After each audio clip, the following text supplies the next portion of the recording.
Welcome to the Pulling Each Other Along podcast, where we have the most wonderful guests in the world share their journeys of who and what pulled them along to their relative greatnesses in both business and life. Thanks for tuning in. The Pulling Each Other Along podcast starts right now. Hello again, this is Doug Cornfield with the Pulling Each Other Along podcast. And I've been in this 2-day journey in Utah doing live podcasts, because oftentimes we do on Zoom, and I don't have my Daves with me, Dave Clark, Dave Stevens, so we miss them greatly. But as I always say, we get the greatest guests in the world. All right? Thank you. I'm telling you, this one, I was in a meeting with her today, and her partner, who I'm also going to be having on my podcast today, amazing wisdom coming out of these young women.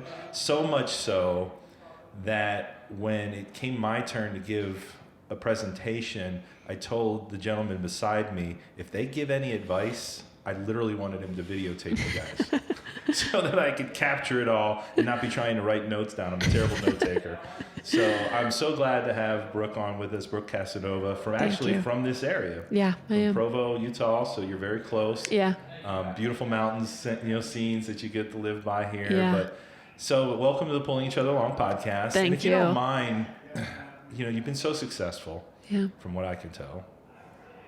But I want you to just introduce yourself. We've done that a little bit already, but let's start with a really quick passion in your life. Passion, MBA. What was that? I love the MBA. The NBA. Yeah. Can I spout off all the people we know? I don't actually know very many in the NBA. John Koncak, I don't know if you know that name. He was a big 7-footer that was a gold medalist. Okay. John's actually, I've recorded a show with him, but I'm trying to figure out how to repurpose it. Yeah. I got to get a shorter one with him. Sure. Not because he's 7 foot tall, but he played in the NBA for about 9 years. Oh, cool. The Hawks and during the good years of the NBA. Oh, for sure. Because it's just gone downhill since now. Well, it's different, let's just say. The game has changed. The game has changed from when I played. It's amazing. So the NBA, now did you play ball? I didn't, but I loved cheering people on, including my brother, who was incredibly talented at all sports. What level did he play? Where did he play? He played football and basketball. Okay. So he did Eastern Utah University. Okay. And he played as the quarterback there, and then as a center in basketball. So he's a great athlete. You got to cheer on your brother. Yeah, it was fun. I know for me, because I come from an athletic background. Father was a world-class runner. Yeah. My son coaches at Northern Arizona University. Yeah. And then I have 2 boys that are still running track in high school. Fun. But at a very high level.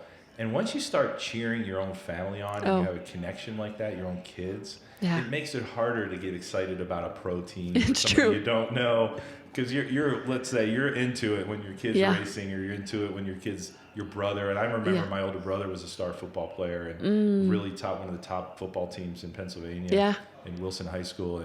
And I mean, I was all in. Yeah. You're all in when it's family out there on the field. Yeah. Yeah. And so that's great that you get to have that passion, that love for basketball. But so here you are. We're out in Utah. I get to meet these great people. Tell me a time in your life, maybe when you hit a brick wall and you had to get over that wall, and what pulled you out of that? Yeah, that's a really, really great question. I think that there are multiple times in all of our lives where I would say, I love the phrase pulling you along, because in order to be pulled, you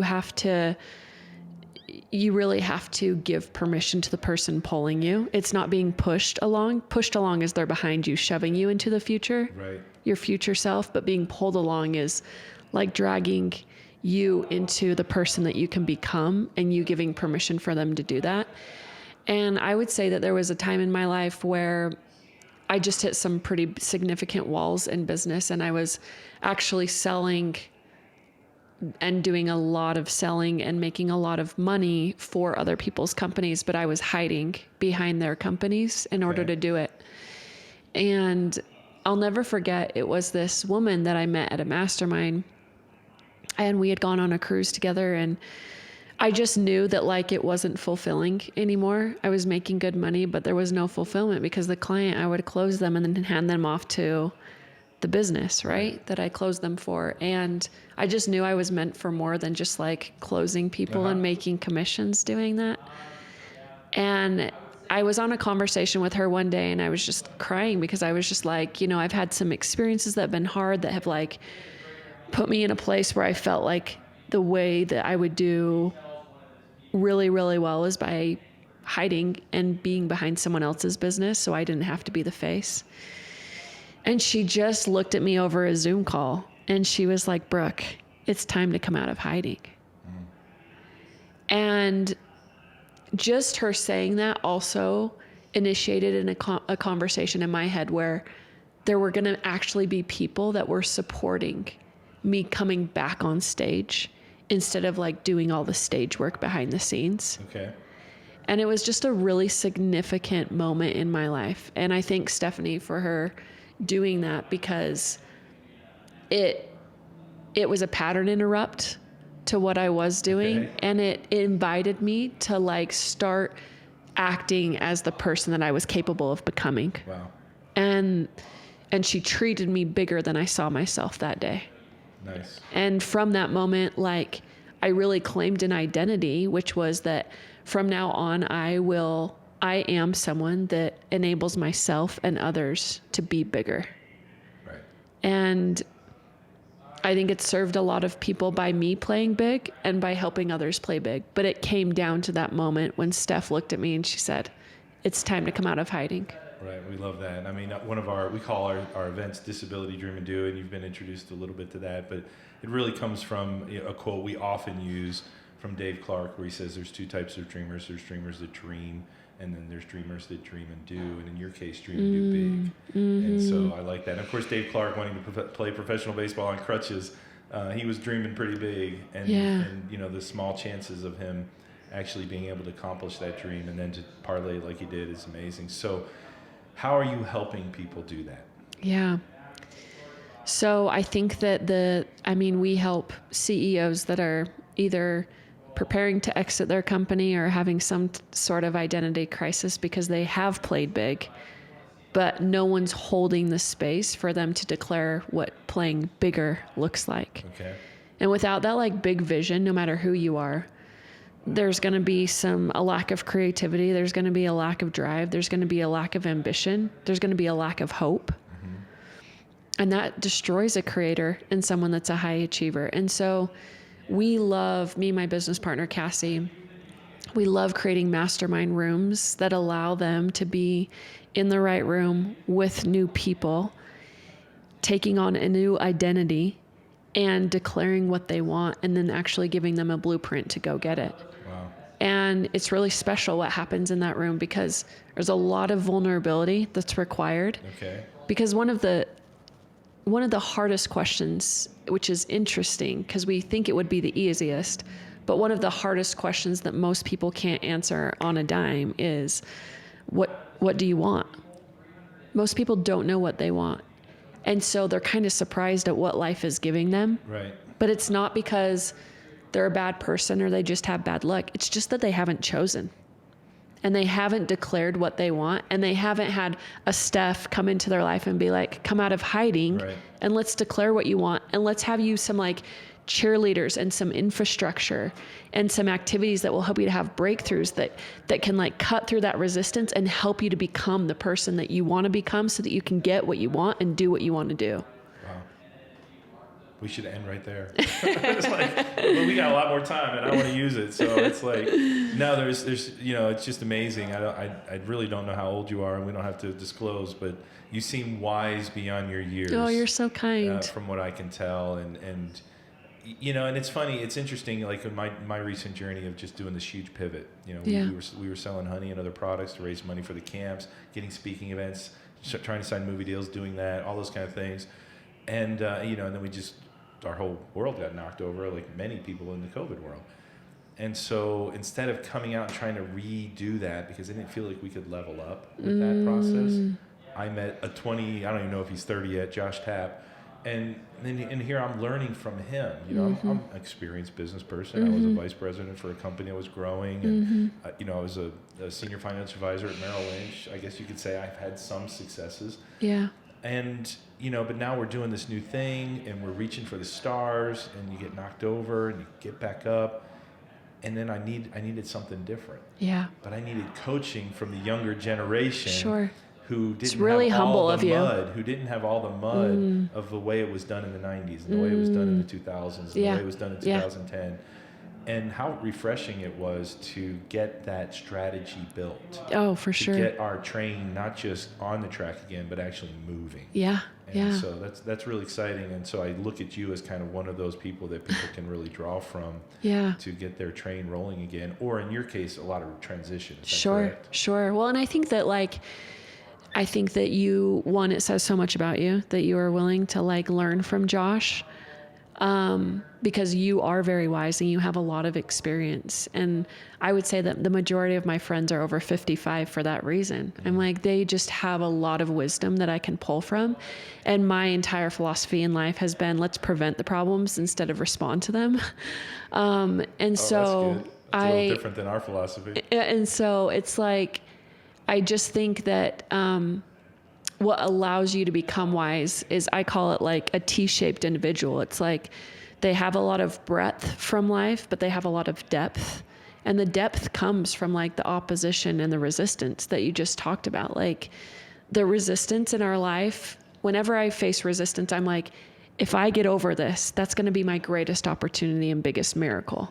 Because as we push through the resistance instead of run through it, or run away from it, so to speak, then like we actually get the thing on the other side, which is always the bigger opportunity. But resistance will always match the opportunity you're seeking. So most people look at resistance and go, oh, it's a bad idea. I say, no, it's actually a great one. Gotcha. But you've got to push through it in order to get the opportunity that's even bigger than what you're pushing through right now. Right. So I'm going to take this opportunity, since we have some time with you. You understand we're running sports camps. We're trying to raise money for those sports camps.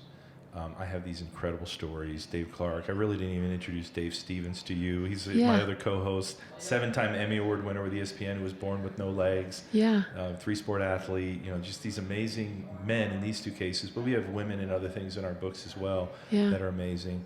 But it's primarily us three that run these sports camps right now.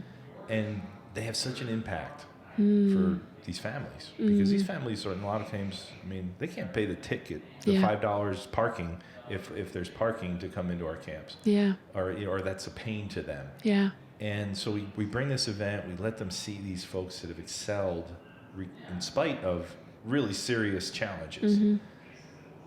What would you say a good strategy for us would be? In terms of what? What's the outcome you're going for? And then I can... So we want to build a legacy of the camps that is ongoing long beyond our lifetime. Okay, so that's kind of goal one, I would say. So that we sustain enough income, can have income enough to grow, hire people that are making these things happen and are literally all over the country. Yeah.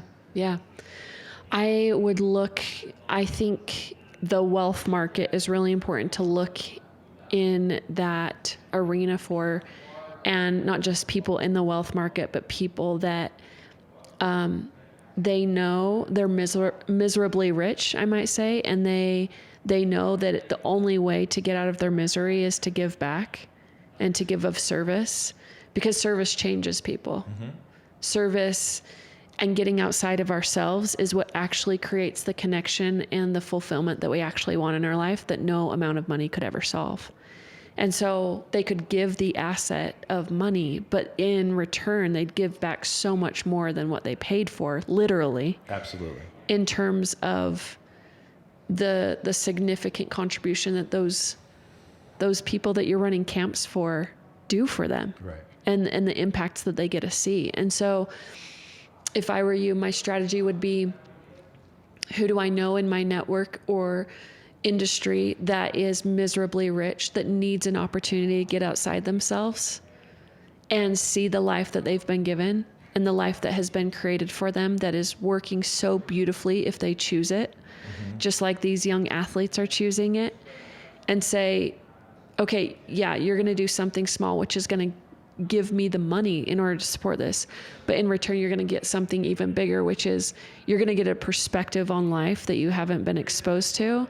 And these children are going to give back in a way that you would have never anticipated. But that kind of service is what will change you more than starting another business or going on another golf round or doing things that you think will fix the feelings, when there's nothing that cures ill feelings or empty feelings more than service. I totally agree. We have actually one of our promos. We say the players and the volunteers get more out of the camp than the participants themselves. Yeah. And it's really true, because even for me, it's a privilege to get to do what I do. I mean, it's a lot of work, and I put a lot of time into it, all those kind of things. But when I experience our camp is when I get to see all the pictures the next day, because I usually have some professional photographers or really good photographers there, and they're getting sometimes thousands of pictures. I go through them, crop them, print them out, give them out to the parents the next day at a game when they come back, and I literally do that myself. And there's a real reason I do it myself, because every time it gets emotional, because I see all of the things that were happening that even as the director, there's no way that I could have captured all of that by myself. And so I get more out of it probably than the participants themselves. Yeah. Well, I also, one other idea I have is that you might not just have the opportunity to change the observer, but you also might have the opportunity to change the participant. And what I mean by that is, I wonder if there would be an experience where the participant was invited to raise their own money and develop a skill set that they would have never otherwise cultivated, in order to help them see that they are capable of big things, even though they might feel sometimes that their disability is stopping them. And that life lesson might change the trajectory of their life itself. So I love this. There's a couple of reasons, because we haven't been able to implement that. But being an entrepreneur, and even in my book, Pulling Each Other Along, we have an example. I don't know if you're familiar with John's Crazy Socks. Okay, a young Down syndrome man. He's actually been on my show. Actually, I think I have to release it here soon. But John and Mark Cronin, John's Down syndrome, tried to get a job, couldn't find anything he liked, and told his dad he wanted to go in business with his dad. What do we do? They bounced around a couple things, and John says, well, I like socks. I like crazy socks. And if you go find John's Crazy Socks on the internet, you find a young man full of joy, spreading happiness with his father, with now employing other people in the disability world. Wow, that's awesome. And selling millions of dollars worth of socks. That's awesome. So go buy John's Crazy Socks. And it doesn't help me a bit. Yeah. But it's just something to support. But it's one of these wonderful examples. And we call our events Disability Dream and Do, or D3 Day. Now, because of our niches, we had access to professional baseball teams and hockey teams. Yeah. So that's kind of where we gravitated to, especially to get it started. Yeah. But there's nothing stopping us from doing Disability Dream and Do tennis, basketball, business, art, music. Yeah. And that's more of the broader vision. Yeah. Yeah. But we need help getting there. We can't do this. We need to be pulled along as well as pulling other people along. That's beautiful. Yeah. And so that I love that. And it fits very well with my personal, vision of what we would be doing, because we don't want to just have these kids being pulled along. We want them in a position to pull other people along. And that's really what the whole concept is about. It's beautiful. Yeah. It's amazing. Thanks. Well, let's dig into something. You're so young. Maybe you didn't have any tragedies or reluctancies or roadblocks or whatever, but let's throw business out the window for a second. Yeah. What is a time in your life when you can think of, maybe in high school, maybe in college, when you hit a roadblock there where it was something in life that you needed help with? Yeah. So this is my senior year of high school, which is a pretty big year for a high schooler. And I did a lot of floor gymnastics, and I trained a lot of athletes that were either trying out for college gymnastics or high school gymnastics or cheerleading teams. And I had done a lot of floor routines before, and this particular time, it was at the very beginning of my senior year. It was October. School started in August, and I was demonstrating this round-off tuck for this class. And in the midst of my demonstration, I landed on my left ankle and shattered it. And when they took me to the emergency room, they told me that they didn't have a doctor on call and they were waiting for him. And so they gave me some Motrin and they said, yeah, it's pretty serious. You've broken your tibia and your fibula. And you also have something going against you, which is that you're still growing and the growth plate is going to be a problem. And so long story short, the doctor that ended up doing the emergency surgery did it wrong. And my bones were fused, not together, side by side. So I was trying to attempt to walk on a 1/2 inch of no bone for the first couple steps with my physical therapist. And this is after the 3 months of surgery. And he said, I think you need to go in and get a second opinion to see what's happening with this surgery. So I went and got a second opinion, and the doctor then told me that I had been walking on a 1/2 inch of no bone and that the surgery was performed incorrectly. They would need to go back in and break the ankle again and then fuse the bones back together with a stronger plate and some screws than had been put in previously. So I spent 6 months of my senior year in a wheelchair, and I spent 4 months of that in bed. And it wasn't until about 9 months that I actually started walking. Wow. And my walking's still not the same. I lost a ton of mobility, but I'm grateful to be walking now. Yes, of course. But that was at a really young age to just have life going so fast and so quick and think you're so invincible at 17, to just all of a sudden having life stop and be in a bed for like 4 months. Like it's not every day that like a 17-year-old contemplates life for 4 months in bed. Right. And there was a lot of life lessons that I'll never forget, but it was a really, really dramatic and painful time. So what pulled you out of that? What pulled you along during that process? There was a lot of visitors. There was a lot of visitors that showed up. My mom especially just took really good care of me, and I would have friends that would come and offer to take me on drives. I've had a lot of friends that would send me books and music to listen to.